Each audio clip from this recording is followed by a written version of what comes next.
Essa aqui é um campanha que nós está assim den zomer, bastante den zomer, para turista na e zowel nos local na também, que não por compra na valor de $30, não tá ticket, voucher, não tá e não por gana, turista por gana su win su quando bisa su way to happiness, is para vir Aruba back.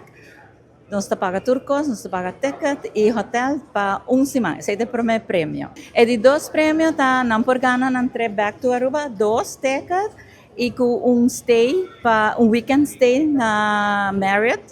Então, é residente dos nossos locais também para participar e não logo gana 1.500 travel voucher na qual destinação que não quer. E de três prêmios, tá trip para dois para Aruba.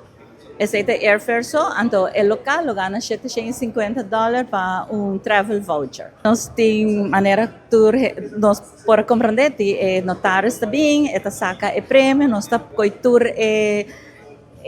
bem-estar, então nós está põe tour maneira por agua, tem pool chiquito, então nós pede gente saca 3 ganador. O first prize está Janice Miller. Esta ela vem com WestJet. E de dois está Sean Smith, ela vem com Southwest.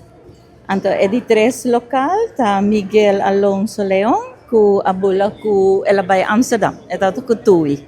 Então, está contente com algo assim, para sobrar.